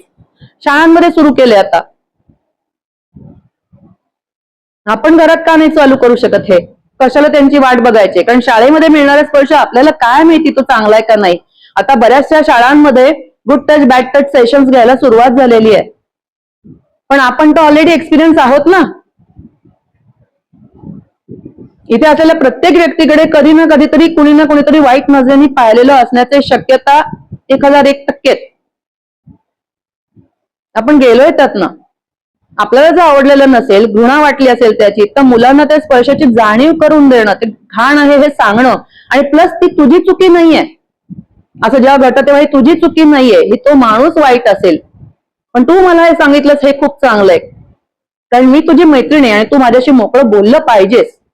हे जेव्हा आपण मुलांना सांगू वेगवेगळ्या प्रकारे, तेव्हा मूल त्या भावनेतनं बाहेर येईल. हल्लीची मुलं बघा खूप काय म्हणतात, ते काट्यावर आलेलं म्हणतात ना, तसं आहे. मनाविरुद्ध जरा काय झालं की घर सोडून जातील, आत्महत्या करतील, काही करतील. कारण कुठे ना कुठे ते संवादाबरोबर ह्या ज्या भावना आहेत ना, सप्रेस इमोशन्स, त्याचा परिणाम मुलांच्यावर जास्त झालेला दिसून येतोय. पालक म्हणून आपण सजग असलं पाहिजे. म्हणून इथे संवाद महत्वाचा आहे. त्याच्याबरोबर महत्वाचं काय आहे की जेव्हा हॉर्मोन्स स्त्रवत आहेत तेव्हा लक्ष देणं जास्त गरजेचं आहे वयात येताना. पहिलं बघा, कुठल्या वयात आपलं मूल आधी आलंय आपल्याला कळतं, आणि ते आईला तर कळायलाच पाहिजे, म्हणजे ते कळतं. तेव्हा मुलांचे स्पष्टपणे त्यांना सांगा की काय होतं, त्याची पुढची पायरी काय असते, किती काळ दुखू शकतं, डॉक्टरांकडे जाण्याची गरज काय आहे का, विचारा, बोला मोकळेपणाने. आणि पुरुषांनी पण आपल्या मुलांशी बोला की वयात येताना तुझ्यामध्ये बदल घडतायत, हे नॉर्मल आहे, हे असं होतं. नसेल तर डॉक्टरांकडे घेऊन जा, त्यांच्याकडनं ही माहिती मुलांना द्या. त्याच्यानंतर तीच आहे कसं करायचं ते. समाजाची ओळख चांगली करून द्या मुलांना, की समाज हा नेहमी चांगला असतो असं नाही, तो वाईट पण असतो, तेही त्यांना सांगा. त्याच्यानंतर तुमचा दिवसक्रम मुलांबरोबर ठरून घ्या. म्हणजे काय, सकाळी 5 मिनिटं नेहमीपेक्षा लवकर उठा, मुलांच्या वेळेस 5 मिनिटं घालवा. त्याच्यामुळे तुम्ही फक्त टॅपिंग जरी केलं, प्राणायाम जरी केला तरी उत्तम आहे. टॅपिंग करायचं म्हणजे काय माहित नसेल तर गुगल करा, व्यवस्थित ते उत्तरं मिळतील. वॉटर थेरपी म्हणजे काय ते पण बघा, तेही तुम्ही करा मुलांबरोबर, मुलांसाठी, आणि त्याचा अतिशय सुंदर उपयोग होतो. कारण अनाथ मुलांसाठी मी जेव्हा हे केलं तेव्हा थ्रोईंग टँट्रम्स असलेली मुलं, म्हणजे पार एक मुलगी तर सगळ्या मुलांच्या बाटलीमध्ये तिने निरमा घालून ठेवला होता, बायकांचे पैसे फाडले होते, किल्ल्या फेकून दिल्या होत्या, ब्लाऊज फाडले होते. आणि ट्रूली जेव्हापासून मी हे उपाय सगळे चालू केले, ती मुलगी इतकी खाली आली की आया नसतील तर तिला मदतीला घेऊन मी कामं केली. तो वॉटर थेरपी हे खूप मोठी गोष्ट आहे, तर ते पण जरूर तुम्ही बघा. जेवण खाण हे मुलांबरोबर शक्यतो करा, संध्याकाळचं जेवण तरी मुलांबरोबर करा, तेव्हा चर्चा करा, डोळ्यात डोळे घालून बघा, आणि एक दिवस तरी मोबाईलचा उपवास करा. कुणीही मोबाईलला हात लावायचा नाही. आणि त्या दिवशी तुम्ही काय करू शकाल, पत्ते खेळा, भेंड्या लावा, ठिकरी पाणी खेळा, जे जमेल ते खेळा, व्यापार खेळा, सागरगोटे खेळा, सागरगोटे नसतील तर घेऊन या आणि खेळा. कारण सागरगोट्यामध्ये मुलांना भविष्यकाळात काय कसं करायचं याचा विचार करण्याची क्षमता त्याच्यामध्ये, प्रत्येक खेळाचे मग काही ना काही फायदे असतात. आता वेळ कमी म्हणून मी डिटेलमध्ये सांगत नाही, पण सागरगोटे मुलांबरोबर अवश्य खेळा. त्याच्यानंतर मुलांना अन्न म्हणणं का विना गोष्टी सांगायचं. माझी 2 वर्षाची नात जर आता माझ्याबरोबर गोष्ट ऐकायला असेल ना, तर मुलगा पण कान देतो की आई काय सांगते, तो नव्याने शिकतो त्याच्यामधनं. तो हे अन्न म्हणणं तरी गोष्टी सांगा. त्याच्यानंतर अफर्मेशन्स पण एक मी तुम्हाला सांगेन, हे करा एव्हरीडे. मुलांबरोबर सकाळी उठल्यानंतर टॅपिंग आणि अफर्मेशन, मिरर वर्क ज्याला म्हणतात, ते मिरर वर्क मध्ये आरशामध्ये बघा आणि सांगा. मग मी तर रोज म्हणते की जगामध्ये सगळ्यात सुंदर, बुद्धिमान, हुशार मुलगी कोण आहे, तर ती मी अतिशय शांत, पीसफुल, खूप छान व्यक्ती आहे, ते अशा बघून मी रोज म्हणते, रोज. तर हे तुम्ही करायला लागा आणि बघा काय फरक पडतोय. अफर्मेशन्स तुम्हाला अफर्मेशन्स ढिगाने मिळतील, गुगल करा. तर ह्या ज्या गोष्टी सांगितल्यात हे नक्की करा. वॉटर थेरपी एक,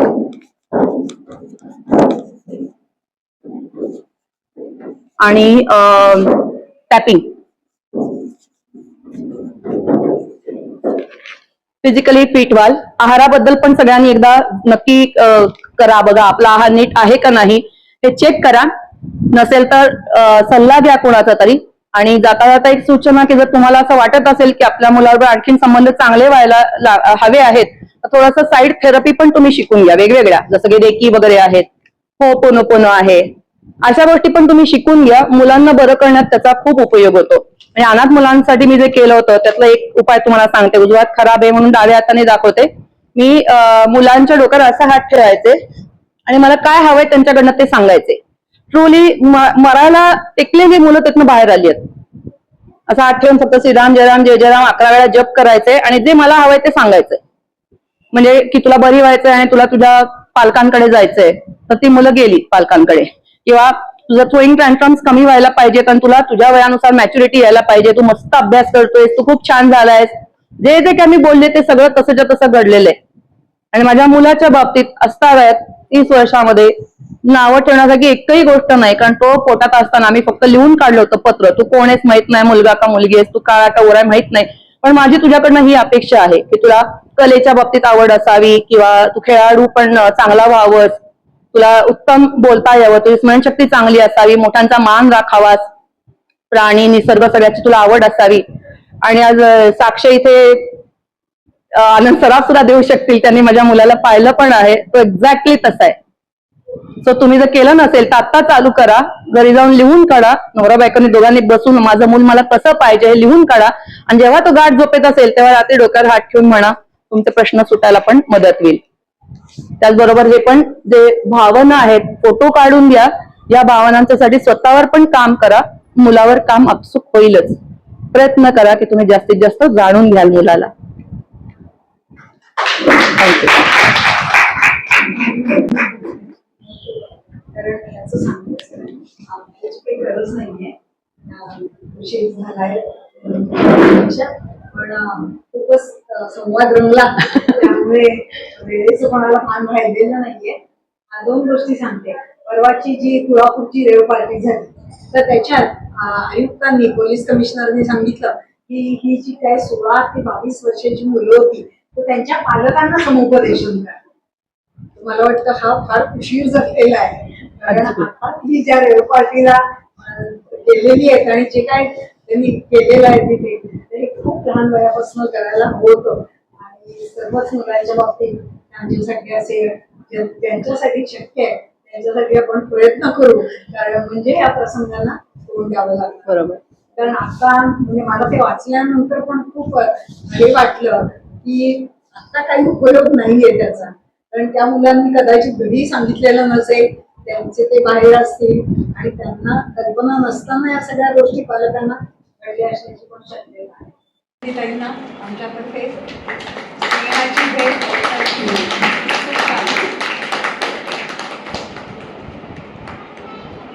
आधी व्याख्यान रंगलं होतं आपलं की थांबूच नाही असं वाटत होतं, कारण जपूया कळ्या हा विषयच इतका जिव्हाळ्याचा आहे पालकांचा. आणि आजकाल तर पालकांना एवढ्या आघाड्या सांभाळाव्या लागतात आणि त्या परिस्थितीमध्ये आपली मुलं वाढवली हे खूप काही वेळा टेन्शन येतं आणि आजची जर उद्बोधक काही व्याख्यानं त्यांना ऐकायला मिळाली तर त्याचा नक्कीच पालकांना पण उपयोग होईल असं मी विश्वास व्यक्त करते आणि तुमचे मनापासून आभार मानते तुमच्या संपूर्ण